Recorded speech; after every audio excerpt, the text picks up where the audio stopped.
शादीशुदा लोगों को एक बड़ी सीख देने वाली कहानी। पत्नी ने न जाने क्या किया था कि पति ने उसे एक के बाद एक कई थप्पड़ जड़ दिए।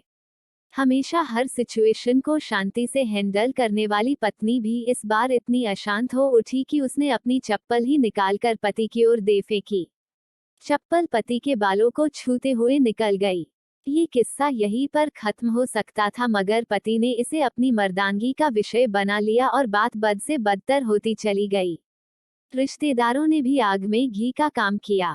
किसी ने कहा, जो औरत अपने पति को चप्पल से मार सकती है वो ना ही तो वफादार हो सकती है और ना ही पतिव्रता। ऐसी औरत परिवार ही नहीं पूरे समाज पर कलंक की तरह है। बीवी के पक्ष वाले कहा पीछे रहने वाले थे।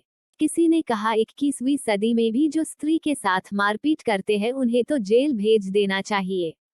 तो कोई कहता जरूर उसको कोई और पसंद आ गई होगी इसलिए अब पत्नी से मारपीट करने लगा है। बात कोर्ट तक पहुंच गई। दोनों पक्षों ने एक दूसरे के खिलाफ केस फाइल कर दिया। पति ने चरित्रहीन होने का तो पत्नी ने दहेज और शारीरिक उत्पीड़न का आरोप लगाया। 2 वर्षों से अधिक समय के लिए केस चला था। इन 2 वर्षों के दौरान दोनों पति पत्नी अलग अलग रहे थे। इन 2 वर्षों के दौरान दोनों पक्षों के समर्थकों की संख्या कम हो गई थी।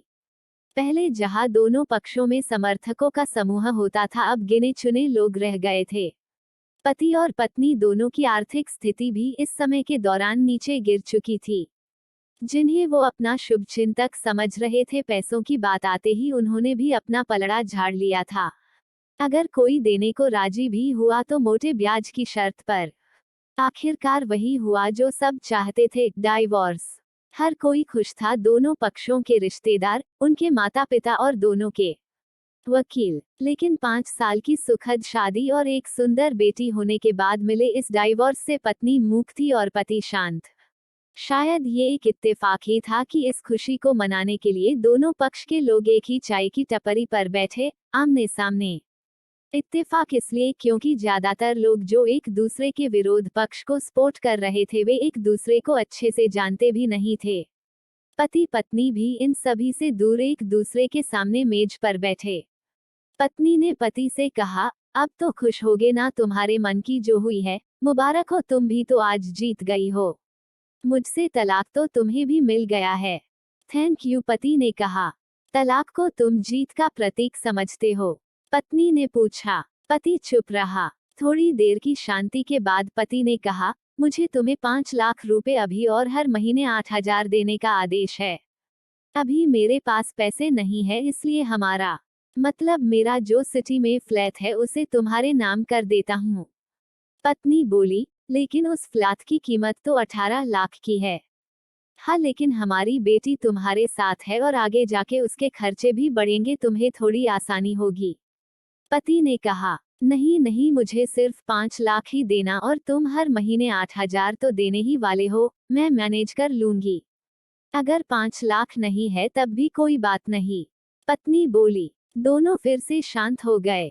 पति सोचने लगा, कितनी भोली और समझदार है ये औरत, जो कुछ समय पहले तक मेरी पत्नी थी और अब अनजान। ये वही है जो कम से कम खर्चे में घर चलाती और पैसे बचाकर मेरे जन्मदिन और बर्थडे पर हमेशा मेरे लिए नए कपड़े खरीद लाती।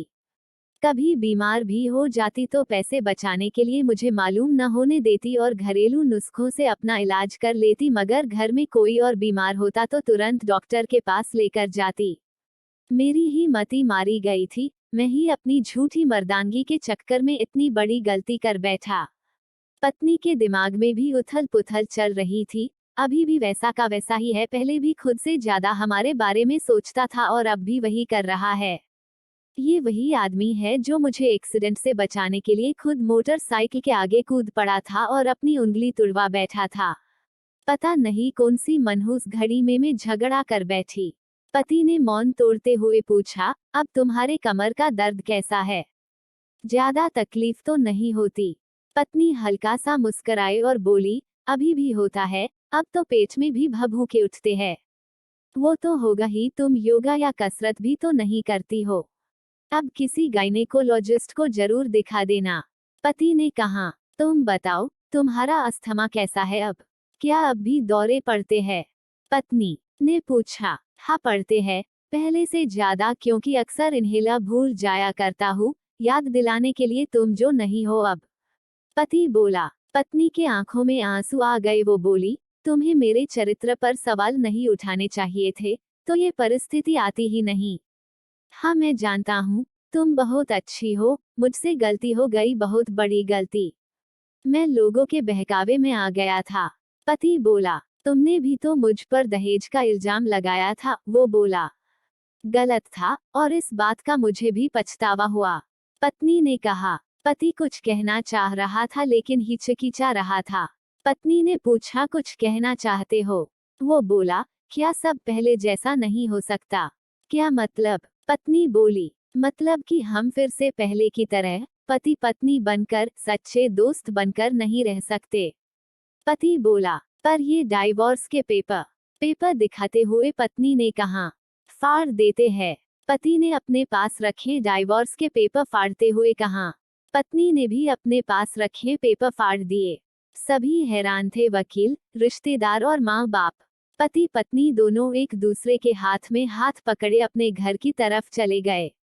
दोस्तों, ये कहानी उन हर पति पत्नी के लिए बड़ी सीख है जो छोटी छोटी बातों पर लड़ते हैं और इन झगड़ों को बड़ा बना के अलग होने का डिसीजन लेते हैं। प्यार और झगड़ा तो एक सिक्के के दो पहलुओं की तरह है, दोनों को स्वीकार करना होगा, तभी ये पवित्र रिश्ता उसकी मंजिल तक पहुंच पाएगा।